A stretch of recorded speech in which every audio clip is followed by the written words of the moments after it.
যারা আন্দোলনের পক্ষে বিপক্ষে লোক তা না, আমার দলমত নির্বিশেষে সবারই হচ্ছে ওনাকে একটু সময় দেওয়া উচিত। সেই সময়টা কত, মানে অন্তর্বর্তীকালীন সরকারকে আপনি কত বছর দেখতে চান? আমি তো চাই 3 বছর থাকুক, কারণ হচ্ছে কি এটা পুরো সিস্টেমেই তো সমস্যা হয়ে গেছে এখন।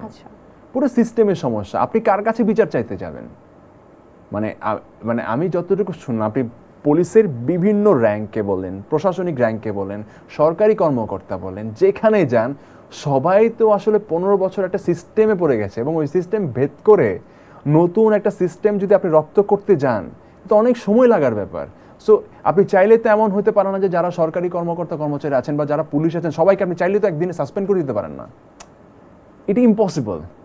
তো এই টোটাল জিনিসটাতে একটা সংস্কারের ব্যাপার আছে, সেটা আই ডোন্ট নো কয় বছর লাগে, কিন্তু অ্যাটলিস্ট আমার তো মনে হয় যে 3 থেকে 4 বছর তো থাকা উচিত, নাইলে তো পুরা এই যে এত বছরের একটা সিস্টেম লসের যে বিষয়টা সেটা তো আসলে সম্ভব হবে না। আপনি এই জন্য আমার মনে হয় যে এই যে একটা পজিটিভিটি মানুষের মধ্যে, একটা পজিটিভিটি, আপনি দেখেন বাংলাদেশ ক্রিকেট দল পাকিস্তানের সাথে যারা সবসময় হারে তারা এবার পাকিস্তানকে হোয়াইট ওয়াশ করে চলে আসছে। ফুটবল দলও কিন্তু ভালো খবর দিয়েছে, অনূর্ধ্ব 17-19 দলটা সাব চ্যাম্পিয়নশিপ জয় করে নিয়ে আসছে। এটা কি ছাত্র আন্দোলনও কিন্তু সফল হয়েছে, মানে এই আগস্টে জুলাইয়ে কতগুলো গুড নিউজ। এই যে একটা পজিটিভনেস যে আমি ভালো কিছু করলে আমি ভালো কিছু পাবো, যে মাথা থেকে একটা চাপ সরে যাওয়া, আপনার মাথা থেকে যখন চাপ সরে যাবে তখন কিন্তু আপনি চাইলে অনেক কিছু ভালো করতে পারেন। আমার কাছে সেই জায়গা থেকে একটা হিউমার দিয়ে আমি বললাম যে কেউ একজন ডক্টর ইউনূসকে থামান, মানে এত সফলতা আর নিতে পারছেন না নাকি? ঠিক জায়গায় তবে যেটাই হোক না কেন ভালো কিছুই হবে, এবং চাটগাঁয়া বলে ডক্টর ইউনূসের প্রতি আপনার একটু অন্যরকম টান, এটা আমরা বুঝতে পেরেছি। ডেফিনেটলি একজন চিটাগনিয়ান বাংলাদেশকে এখন লিড করছে ওয়ার্ল্ডে, এতদিন পর্যন্ত যিনি খুবই বাংলাদেশের one of the most important personality হিসেবে রিকগনিশন পেয়েছেন, উনি এখন বাংলাদেশের প্রধান উপদেষ্টা হিসেবে দেশটা চালাচ্ছেন। এটা আমাদের জন্য, চাটগাঁয়াবাসীর জন্য অনেক প্রাউডের বিষয়। বাহ, চমৎকার। আচ্ছা, নিজের এত বছর আগের ছবিগুলো যখন নাইস অ্যান্ড অ্যাট্রাকটিভের মাধ্যমে ফিরে আসছে, এই যে খন্ড খন্ড বিভিন্ন জায়গায় আন্দোলন হচ্ছে, এই ব্যাপারেও কি আপনি একটা আন্দোলন করবেন কিনা? এটা দরকার আছে। এইসব আমার কথা হলো ভাই, কথা নেই বার্তা নেই, মানে আপনারা সেই মনে করেন 10-20 বছর আগের একটা ছবি, মানে এটা তো ঠিক না পোক করা শুরু করবো। আসলে কি মানুষ এখন অনেক কিছু ইন্টারেস্টিং করা শুরু করছে, আবার নতুন একটা হোপ দেখা শুরু করতেছে, আবার কিছু ফান করা শুরু করতেছে, সেটা গুড। মানুষ এখন আস্তে আস্তে আস্তে আস্তে লাইফে অ্যাডজাস্ট হওয়ার ট্রাই করতেছে। মানুষ এখন ভাবা শুরু করতেছে যে না, দেশ হয়তো বা একটু লাইক ঠিকঠাক জায়গায় হয়তো যাবে।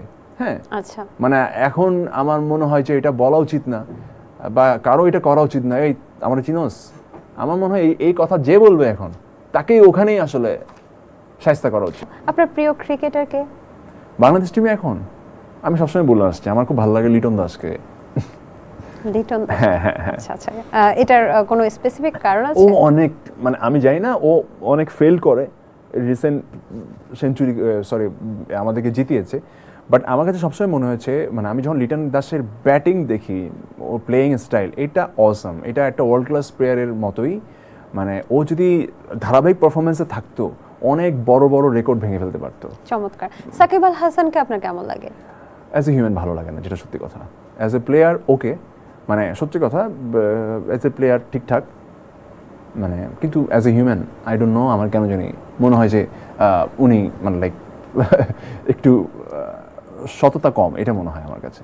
তার নামে যে মামলা করা হয়েছে, আপনার এটা আমি সাপোর্ট করি না, অ্যাবসলিউট সাপোর্ট করি না, এটা ঠিক না, মানে এটা ঠিক না, কারণ একটা মানুষ তো দেশেই ছিল না।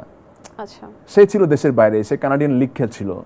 কিন্তু অনেক গুঞ্জন কিন্তু শোনা যাচ্ছে, ভোট চুরির অপবাদ দেওয়া হচ্ছে, বিভিন্ন কিন্তু গুঞ্জন আসে, এই বিষয়গুলোকে গুঞ্জন না, এগুলো তো সত্যি। মানে লাস্ট কয়েক টার্মে যে নির্বাচনগুলো হয়েছিল, এটা তো আমরা ওপেন সিক্রেট যে এগুলো তো আসলে তো প্রপার নির্বাচন তো হয়নি, আমার এরিয়াতেও হয়নি।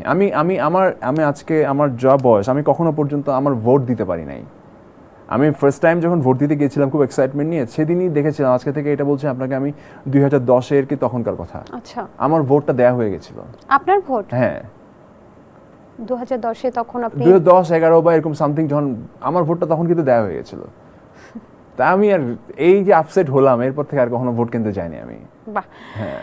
যাক, আমরা এখন অনেক গুরুগম্ভীর কথা বললাম, এখন আমরা একটা ট্রুথ অ্যান্ড ডেয়ার খেলি। ট্রুথ অ্যান্ড ডেয়ার না, আমরা একটা চমৎকার গেম খেলি, ঠিক আছে? আমি কিছু র্যাপিড ফায়ারের মতো, আমি কিছু নাম বলবো, এই মানুষগুলোর থেকে আপনি কি চুরি করতে চান?